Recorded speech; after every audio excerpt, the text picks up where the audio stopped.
आपकी आंखों से आंसू जारी थे। ऐसा कायद नहीं देखा, ऐसा दिलबर नहीं देखा, ऐसा आलिम नहीं देखा। आपकी आंखों से आंसू जारी थे। फरमाया सदियों की जो ख्वाब देखा था कि ऐवान के अंदर हुजूर का नारा इस अंदाज में लगे, आज अल्लाह ने वो नारा लगवा कर मेरे ख्वाब को पूरा फरमा दिया। अभी तो सुबह असम्बली में लगा है ना, अब कौमी असम्बली में भी लगना बाकी है और अभी 20 अप्रैल भी बाकी है।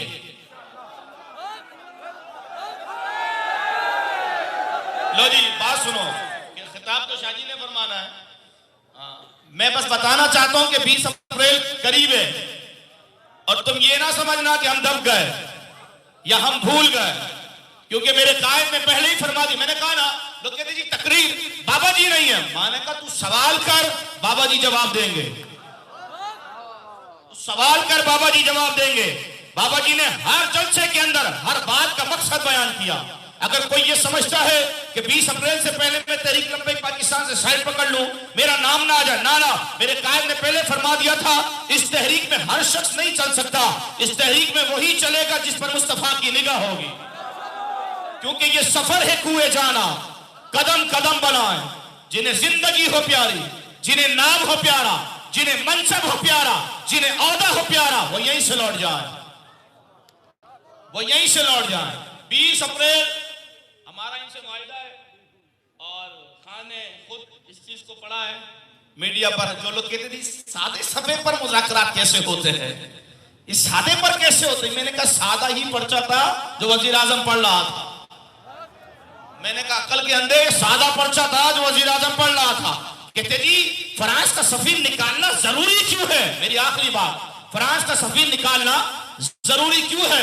मैंने कहा अभी तुमने शबे मेराज पर बयान किया, तुमने शबे मेराज पर बयान किया। मैं उन खुशके मुल्लाओं को बता रहा हूं जो मसलियत का शिकार हैं। शबे मेराज पे तुम फजीलत तो बयान करते हो, लेकिन तुम फ्रांस की बात क्यों नहीं कर रहे? डर रहे हो, खौफ है, और फिर खाई भी होती इतना बड़ा जनाजा। मैंने कहा पुत्रा, इतने बड़े जनाजे से नहीं होते हैं, हुजूर के इसमें फना होना पड़ता है, फिर जनाजे बड़े हुआ करते हैं।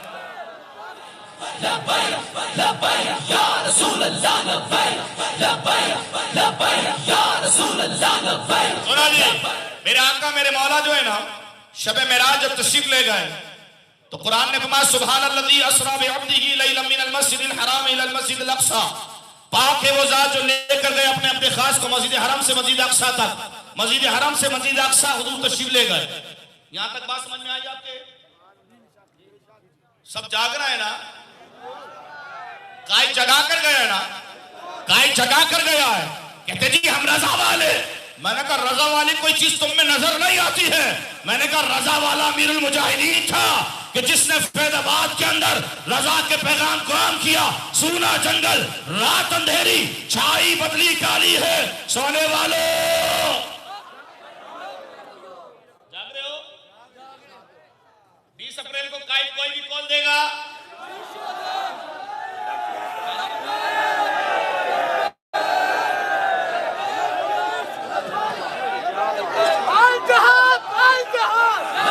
तशरीफ ले गए मस्जिद हरम से मस्जिद अक़सा, हुजूर तशरीफ ले गए। तो अबू जहल पूरी जमात लेकर हुजूर के पास आया और कहने लगा जी आप मस्जिद हरम से मस्जिद अक़सा गए और मस्जिद अक़सा का जो सफर बनता है, अगर पैदल जाए तो 2 माह का, और अगर ऊंट पर जाए 1.5 माह का, घोड़े पर जाए तो 1 माह का, और दावा यह है कि एक ही लम्हा में गया भी और आया भी, तो मेरे कायद ने फरमाया बात हुजूर की करो ना यार, करके तो देखो ना। जो बात हुजूर की करता है ना, तो बात यूं होगी कि तेरी मेराज कि तू जाने कहां तक पहुंचा। आका मेरी मेराज मैं तेरे कदम तक पहुंचा। मेरे कायद मेरे बाबा ने जिंदगी भर हुजूर की बात की, लेकिन जब शबे मेराज की ये रात आई तो मेरे कायद ने हुजूर की बारगाह में यही अर्ज किया होगा, आका तेरी मेराज कि तू जाने कहां तक पहुंचा, मेरी मेराज में आज तेरे कदमों तक पहुंचा। कायद को मानना जी, कायद जैसा कोई नहीं है। कायद जैसा भाई शाजी भी है ना, शाजी को भी प्यार हुआ है तो कोई तो बात है ना।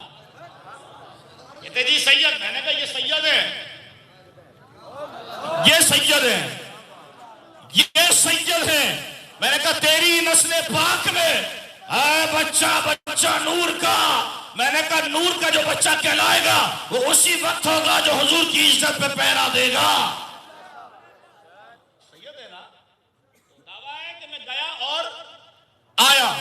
अबू जहल को एतराज हुआ, एतराज अबू जहल को होगा, अबू लहब को होगा, गुलाम को नहीं होगा। गुलाम को नहीं होगा। गुलाम तो कहेगा बस सब कुछ आका, इन्हें जाना, इन्हें जाना, इन्हें जाना। ये लिखा इमाम अहमद रजा ने, लिखा रजा ने, लेकिन पढ़ा मेरे कायद ने। बरेली वाले भी नाश करते मेरे कायद पर, बरेली वाले भी नाश करते मेरे कायद पर। बोलो ना यार। और हमारा कायद है जिस पर बरेली वाले नाश करते हैं, और बरेली वालों ने कहा कि लिखा रजा ने और पढ़ा खादिम हुसैन रिजवी रहमतुल्लाह तआला अलैह। मेरे कायद ने पढ़ा, इन्हें जाना, इन्हें ही जाना। और ये अंदाज ही बाबा जी पे अच्छा लगता है, ये अंदाज बाबा जी पे। बोलो सुभान अल्लाह। जब हुजूर तशरीफ लेगा, अबू जान ने कहा जी कैसे जा सकते हैं, कैसे जा सकते हैं, कैसे हो सकता, ये हो नहीं सकता। मैंने कहा सारे एतराज कुफार करते थे, और आज तू जो एतराज कर रहा है तो कुफारों के थे। तू कहां खड़ा, तू खड़ा कहां है? हज़रत मोहतरम जब उसने एतराज किया, हुजूर फरमाते हैं कि मस्जिद अक्सा का उसने नक्शा पूछने लगा, बताओ मस्जिद अक्सा का नक्शा कैसा है, उसके पिलर कितने हैं, उसकी दीवारें कैसी है। मेरे आका मेरे मौला फरमाते हैं मस्जिद अक्सा का जब उसने नक्शा पूछना शुरू किया तो मस्जिद अक्सा का नक्शा मेरी आंखों के सामने से ओझल हो गया। ओझल हुआ तो रब्बे काबा ने जिब्रील को हुक्म दिया, जिब्रील बात मेरे नबी की इज्जत पर आ गई, बात मेरे नबी की इज्जत पर आ गई। अबू जहल सवाल पूछता है मस्जिद अक्सा का नक्शा कैसा है। जिब्रील जाकर मस्जिद अक्सा को उठा और मेरे महबूब के सामने ले जाकर रख दे। मैंने कहा जो चीज मेरे नबी की आंखों के सामने से ओझल हो जाती है वो चीज अपनी जगह पर नहीं रहती।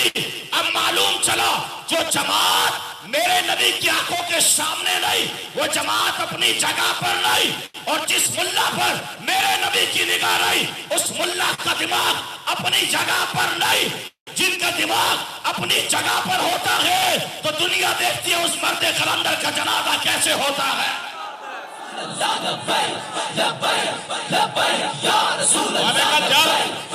जब हुजूर पर कोई बात करे तो मस्जिद अक्सा उठकर हुजूर के सामने आ जाए तो तू फ्रांस का सफीर नहीं निकाल सकता, फ्रांस का सफीर नहीं निकाल सकता। मैंने कहा हमें हमारे कायद ने एक ही सबक याद करवाया है, कान खोलकर सारे लोग सुन लें। इन्हें जाना, इन्हें जाना, इन्हें जाना, इन्हें जाना। कायद ने हुजूर से वफा की, इंशाअल्लाह अल्लाह की जात से उम्मीद है जो कायद के नूरे नजर है ना, कायद की जो शहजादे हैं ये भी हुजूर से वफा कर रहे हैं। और जो कायद ने मुंतखब फरमाया ये खूबसूरत चेहरे, ये चमकते हुए चेहरे, इंशाअल्लाह ये भी हुजूर से वफा कर रहे हैं और मरते दम तक करते रहेंगे। क्योंकि इकबाल की रूह तड़प उठी, इकबाल ने कहा कि मोहम्मद से वफा तूने, हम तेरे। ये पढ़ते सब हैं, बाबा जी से हमने कराची में अर्ज की हुजूर ये अशार इकबाल का सब पढ़ते हैं, इस अशार की सही तशरीह आप ही फरमा सकते हैं। बाबा जी ने फरमा इकबाल बताना चाहता है हुजूर से वफा इस अंदाज में करनी है जिस अंदाज में सिद्दीक ने की है। रस्मी नहीं, रस्मी नहीं, हमने रस्मी हुजूर को नहीं माना, हमने रस्मी नहीं माना है। यही रूह और यही फेस मेरे कायद ने उम्मत को दिया है कि हमने रस्मी हुजूर से मोहब्बत नहीं की है। जो रस्मी करने वाले होते हैं वो 3 किलोमीटर नहीं जा सकते हैं, और जो हकीकी मोहब्बत करने वाले होते हैं वो लाहौर की सरदबी से लब्बैक का नारा लगाते हुए फैजाबाद पहुंच जाते हैं।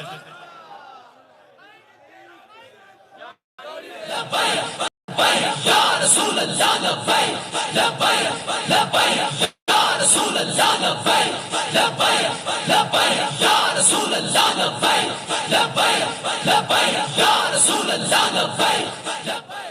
ताजदारे खत्मे नबूवत, ताजदारे खत्मे नबूवत। ये थे जनाब मोहतरमुल मकाम हजरत अल्लामा मौलाना रजी हुसैनी साहब दामत बरकातुहुल कुद्सिया।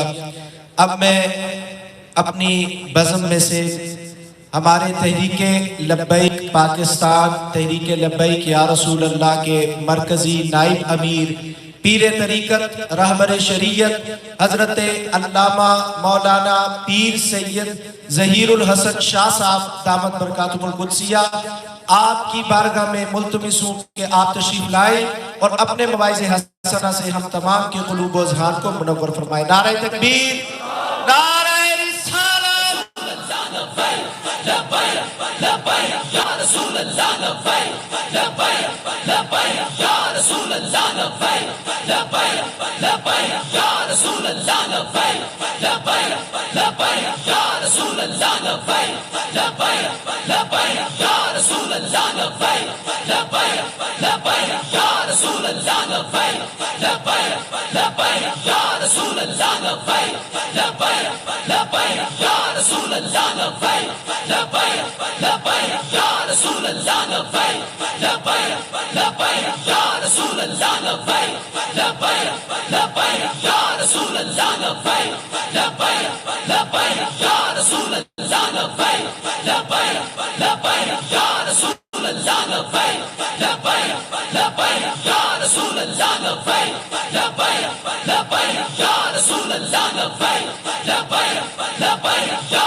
नहमदुहु व नसल्लु अला रसूलिल करीम। बिस्मिल्लाहिर्रहमानिर्रहीम।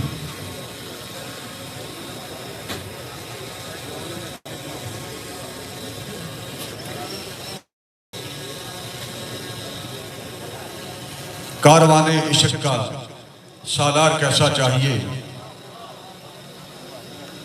कारवाने इश्क का सालार कैसा चाहिए, मर्द मोमिन लिए मयार कैसा चाहिए। हज़रत यूसुफ मेरे आका को पहले देख ले फिर बताएं मिस्र का बाजार कैसा चाहिए। स्टेज पर जलवा कर कायदे मिल्लत इस्लामिया मुस्लिम उम्मत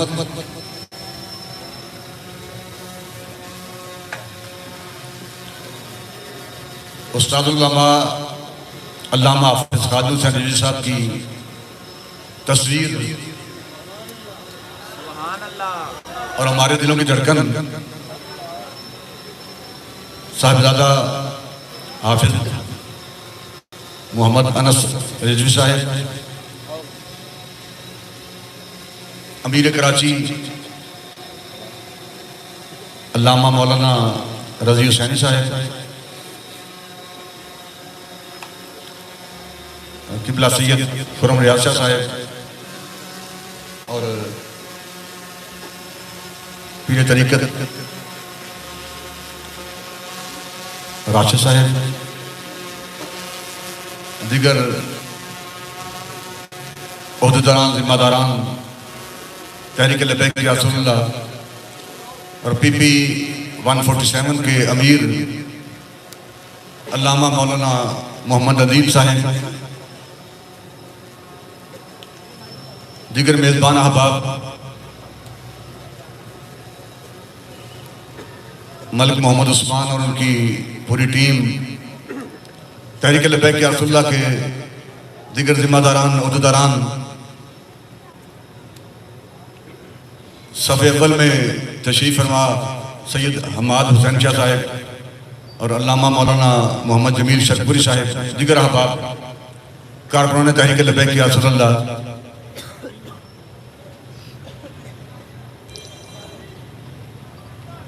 मुंतज़मीन को खराज तहसीन पेश करता हूँ। अल्लाह रब्बुल इज़्ज़त उन्हें अजर अज़ीम नसीब फरमाए।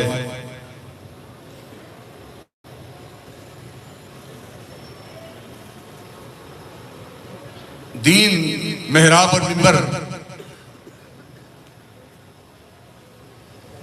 हालात वक्त मेरे खूबसूरत ताईदों का इंतजार नहीं कर रहा, ना मेरी करामतों के इंतजार में है। और कौम के पास तीन ही रहनुमा हैं, मशाइख, उलमा और सियासतदान। ये टीचर, लेक्चरर, प्रोफेसर सारे उलमा में शामिल हैं। वो मुल्क जो लाखों कुर्बानियों के बाद हमें मिला है, तकरीबन 73 साल गुजर गए और मुल्क पाकिस्तान में बार बार सियासतदान आते रहे और ये इतने पाकीज़ा लोग हैं कि आज तक मैंने किसी क्रोजर से, प्राडो से उतरने वाले शख्स को जनाजे के लिए भी कभी वुजू करते नहीं देखा, जिनका वुजू हमेशा कायम रहता है। मुल्क पाकिस्तान के फंड, कौम का पैसा सीमेंट, बजरी, तारकोल के ड्रम सारे हजम करके इतने बादशाह लोग होते हैं कि वुजू कभी भी नहीं टूटता। दूसरा ग्रुप मशाइख का है, चांदे के लोग छोड़ के वो जिस कदर बेइज्जती का मुजाहरा कर रहे हैं और मुल्क पाकिस्तान में जहां अहले सुन्नत की आबादी 80% है और यहीं से तकरीबन 70% लोग आस्थानों से वाबस्ता हैं जो उनकी रहनुमाई में चल रहे हैं। हर बंदा ये कहता है जी मैं बड़ा आशिक़ रसूल हूं, वो भी कहते हैं जी हम भी आशिक़ रसूल हैं। खत्म नबूवत पे हमले करके गाजी मुमताज काजी को पट्टे चढ़ा के आसिया मलूना को मुल्क से बाहर भेज के फिर भी वो कहते हैं जी हम भी आशिक़ रसूल हैं। जी आप तो बहुत बड़े आशिक़ रसूल हैं। बच्चा बच्चा ये कहता है जी मैं भी आशिक़ रसूल हूँ। पीराने निज़ाम कहते हैं हम भी आशिक़ रसूल हैं। उलमा कहते हैं हम भी आशिक़ रसूल हैं। अगर भाई हम सब आशिक़ रसूल हैं तो फिर गाजी मुमताज काजी फटे क्यों चढ़ गया है? फिर आसिया मलूना मुल्क पाकिस्तान से बाहर कैसे चली गई? फिर कायदे मिल्लत इस्लामिया जैसे अजीम लोग जिनको सिर्फ मैं अपने जज्बात से नहीं कहता बल्कि हकीकत यह है कि सर से पांव तक वो गुलाबों का शजर लगता था। ईमान से हमने बड़े बड़े लोगों को देखा है, उलमा को देखा है, मशाइख को देखा है, जो स्टेज पर कुछ और होते हैं और आधा घंटे के बाद दस्तरखान पर बैठने के बाद कायनात के बिना सीधे उनसे पनाह मांगते हैं। वो फिर और होते हैं। लेकिन बाबा जी की शख्सियत, वो स्टेज पर भी वही थे, नीचे भी वही थे, और जेल में जाकर भी वही थे। ना स्टेज पर बदले, ना नीचे उतर के बदले, और ना 6 माह जेल में जाकर रहने के बाद बदले। जैसे थे वैसे ही। सर से पांव तक वो गुलाबों का शजर लगता था, बेवजू छूते भी मुझको डर लगता था।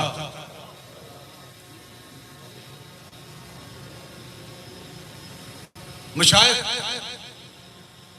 और उनके मानने वाले, भाई अगर ये सब मोमिन हैं, मुसलमान हैं, तो फिर ऐसे हालात क्यों हैं? और अल्लामा इकबाल कहता है कि पूछो सके मकबूल है फितरत की गवाही, तू साहिब मंगल है कि भटका हुआ राही। काफिर है मुसलमान तो न शाही न फकीरी, मोमिन है तो करता है फकीरी में भी शाही। काफिर है तो शमशीर पे करता है भरोसा, मोमिन है तो बेतेग भी लड़ता है सिपाही। उलमा कहते मैंने तो किया पर्दा असरार को भी फाश, देरीना है तेरा मर्दे कोर निगाही।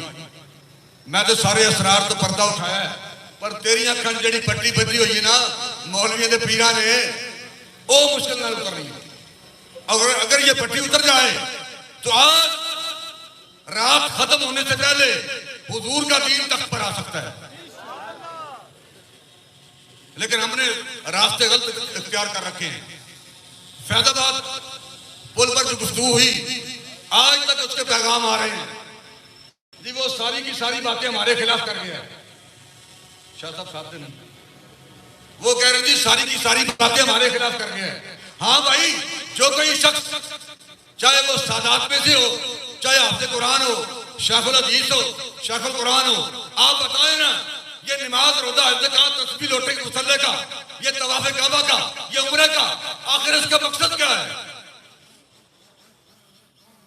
ये सारी बातें, ये सारी रियासतें आखिर ये कहाँ खत्म होगी? इन सारी बातों का आखिर मकसद क्या है?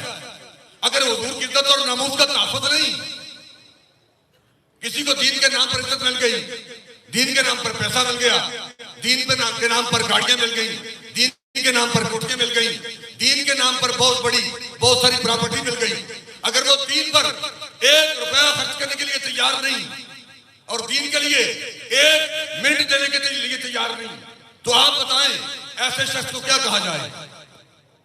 उस पीर के बारे क्या कहें? उन मुरीदों के बारे क्या कहें? उन आशिकाने रसूल के बारे क्या कहें जो खुद को कह रहे हैं हम आशिक रसूल हैं? भाई आप कैसे आशिक रसूल हैं? ना तुम्हारा एक पैसा नामूस रसूल पर खर्च होने के लिए तैयार है, और ना ही तुम्हारे पास 1 मिनट है। क्या मुसलमानी सिर्फ नमाज, रोज़े, हज, ज़कात, तस्बीह, लोटे, मुसल्ले का नाम है? और ये जो तरीका मुल्क पाकिस्तान में, बिलखुसूस पंजाब में मुरवज है पीरी फकीरी का, ये अलग थलग है जिसकी आज तक हमें समझ नहीं आई।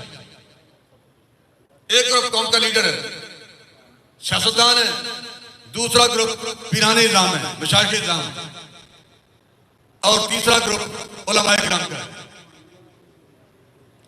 भाई आपका इल्म सिर्फ जनाजे पढ़ाने के लिए है, आपका इल्म सिर्फ कुलखानी के लिए है, आपका इल्म सिर्फ लोगों के चेलम के लिए है।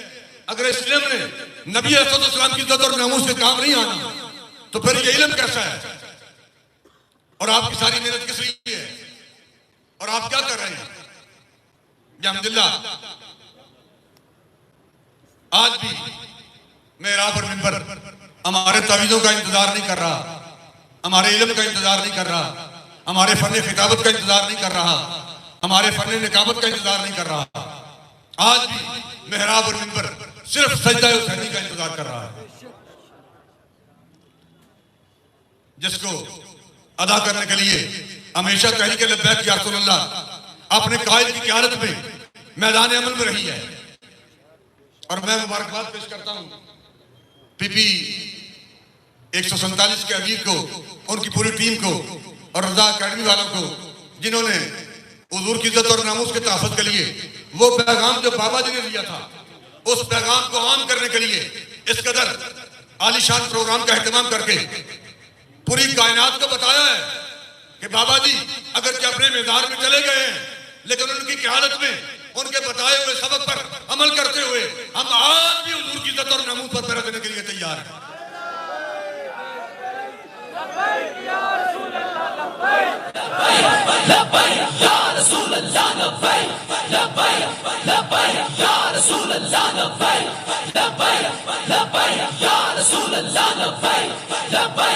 लब्बैक